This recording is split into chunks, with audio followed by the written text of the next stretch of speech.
მსოფლიო თასზე პირველი საფინალო დღე დასრულდა ჩემპიონ პრიზიორების სნოუბორდ კროსის დისციპლინაში გამოვლინდნენ. საქართველოში 21 ქვეყნის 88 სპორტსმენი იმყოფება. დეტალებით სოფო ერქვანია გვერდდება პირდაპირ ეთერში. მსოფლიო თასზე პირველი საფინალო დღე უკვე დასრულებულია. 88 სპორტსმენიდან კვალიფიკაცია 64-მა გადალახა, სწორედ ისინი იბრძოდნენ დღეს ჩემპიონობისთვის. უნდა აღინიშნოს, რომ საოცარი დაშვებები ვიხილეთ სნოუბორდ კროსის დისციპლინაში. გოგონებს შორის ფრანგული დუელი გაიმართა და ჩემპიონის გამოსავლენად ფოტო ფინიში გახდა საჭირო. არაერთგზის მსოფლიო თასის მფლობელ ლეა კასტას, ჟულია პერეირა დე სოუზამ აჯობა და ის 3 წლიანი პაუზის შემდეგ და ხანგრძლივი ტრაუმების შემდეგ პირველად გახდა საერთაშორისო ტურნირის გამარჯვებული, ამიტომ მისთვის ძალიან ემოციური იყო გუდაურში გამართული ტურნირი. ასევე მამაკაცებს შორის ინციდენტი დაფიქსირდა ფინიშის ხაზთან, ერთ-ერთი ლიდერი გამოეთიშა ასპარეზობას, რადგან ის ფინიშის ხაზთან წაიქცა, ხოლო საერთო ჯამში გამარჯვებული ავსტრიელი სპორტსმენი იაკობ დუშეკი გახდა. მათ ჩვენთან საუბარში აღნიშნეს, რომ გუდაურში დღეს ყველაფერი ძალიან მოეწონათ და აღსანიშნავია ისიც, რომ იაკობ დუშეკი რამდენიმე წლის წინ ბაკურიანში ჩატარებულ მსოფლიო ჩემპიონატზე ასევე ჩემპიონი გახდა და მისთვის საქართველო ძალიან იღბლიანი ქვეყანა.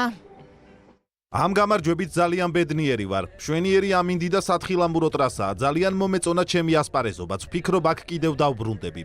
3 წლიდან ამ სპორტში ვარ. დღეს ძალიან ბედნიერი ვარ, რადგან უამრავი ტრაუმის შემდეგ შრომა დამიფასდა. ამ გამარჯვებას გარდაცვლილ მამას ვუძღვნი. ძალიან კარგი ამინდია, თავს ისე ვგრძნობ, როგორც საკუთარ სახლში. საოცარი ტურნირი გამოვიდა.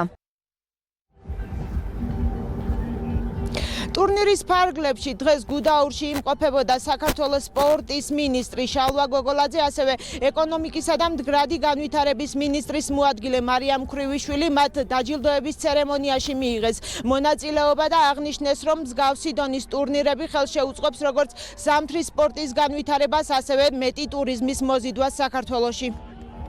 ზამთრის კურორტებისა და სპორტული ტურიზმის განვითარებისთვის განსაკუთრებული მნიშვნელობა ენიჭება ასეთი შეჯიბრებების ჩატარება. სასიხარულოა, რომ დღეს სამთოს სათხილამურო სპორტის მოყვარულთა მსოფლიო ყურადღების ცენტრშია გუდაური და დღეს ამიდმა ძალიან გაგვიმართლა, ძალიან კარგი ლამაზი შეჯიბრი გამოგვივიდა და დარწმუნებული ვარ, რომ ასეთი შეჯიბრებების ჩატარება მომავალში ხელშეუწყობს ამ სპორტის დისციპლინის განვითარებას საქართველოში. ჩვენ უკვე 300-ზე მეტ საერთაშორისო სპორტსმენს უმასპინძლებთ ჩვენს მთებში და სამთო სათხილამურო ტრასებზე.